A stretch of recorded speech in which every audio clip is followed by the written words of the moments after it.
Ladies and gentlemen, small businesses are, many of them are out here struggling. They are not doing that well. Now, your bigger stores out here, they're enjoying all of the profit right now. But many of the mom and pop shops, they are struggling. Many of them have already closed their doors. So, this came out on NBC News. A tale of two pandemics. Big box stores rake in record profits while small businesses fold.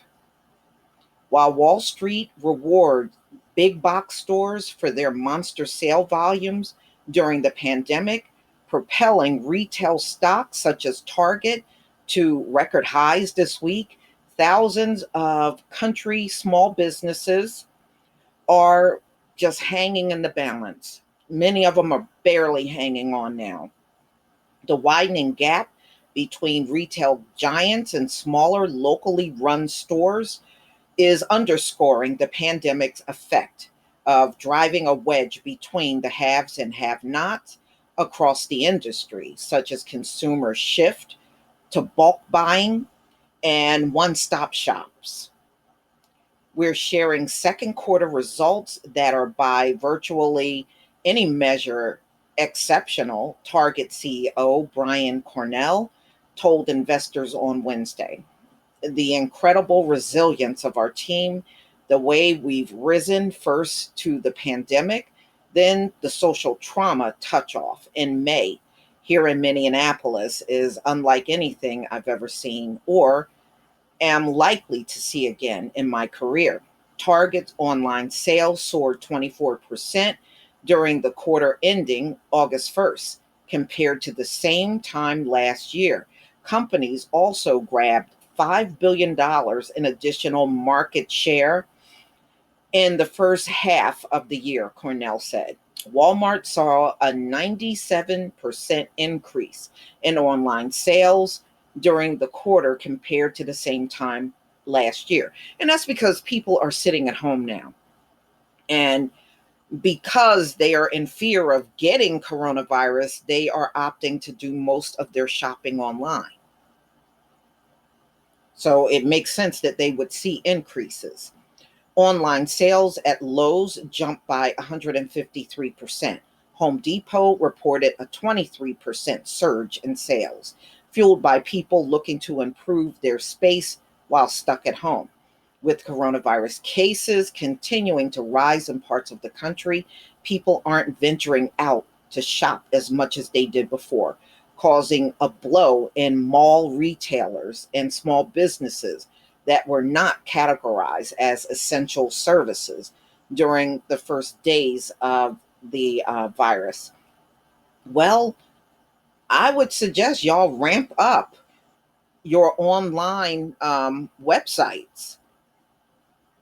You know, if people are shopping online, you're going to have to let yourself be known that you are out there and you're willing to ship to people all over the country.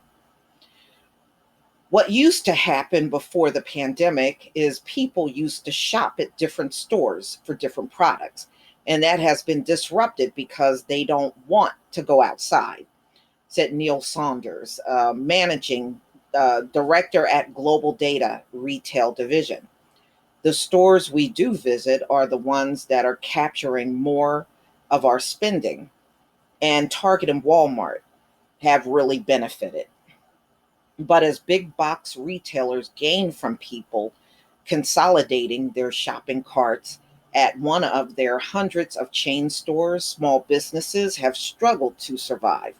Far more small business owners experience lower sales from May to July compared to the prior 3 months, according to Chris Colazzi, a state director at the National Federation of Independent Business.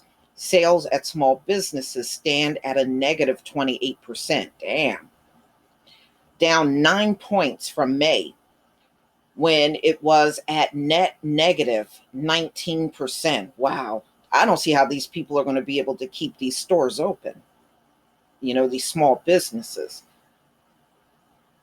There is no comprehensive data on how many small businesses have closed since the pandemic, but from March 1st to August 11th, about 155,000 businesses shuttered, according to online review site Yelp. The company estimates roughly 91,000 of the closures are permanent. The American Bankruptcy Institute, a trade group representing bankruptcy law professors, expect the 2020 total number of small businesses that will file for bankruptcy this year could increase by 36% from last year, according to Bloomberg. Some of these small businesses did all right, Kulazi said. I'm not going to say they're doing well, but they did okay. The federal government Paycheck Protection Program, introduced in March as part of the CARES Act coronavirus relief package, was designed to offer a lifeline to small businesses by covering the costs of their staff. With more than half of the country's workers employed by small businesses, the program aimed to protect a vulnerable group of employees who faced unemployment if those businesses ran out of cash and were forced to close. The program has been riddled with controversy, and many business owners failed to receive funding. That's true. I've definitely seen those stories online where people had, put in applications for PPP and they never got anything. For Neil Abrasom, the program helped to starve off layoff, even though his consignment business has now reached 80% in sales and made it during the last, compared to this time last year. So his sales aren't doing too bad. For a consignment shop, yeah, with a lot of people not working, I can imagine businesses are probably doing pretty well at consignment shops. Okay. Massachusetts for 3 months this year, and all 22 employees were placed on furlough. Now that he has opened back up, Abramson has rehired all of his staff and is moving inventory online to catch sales from customers who don't feel safe coming into the store. You can't replace 3 months of income, but we'll be able to grow out of this.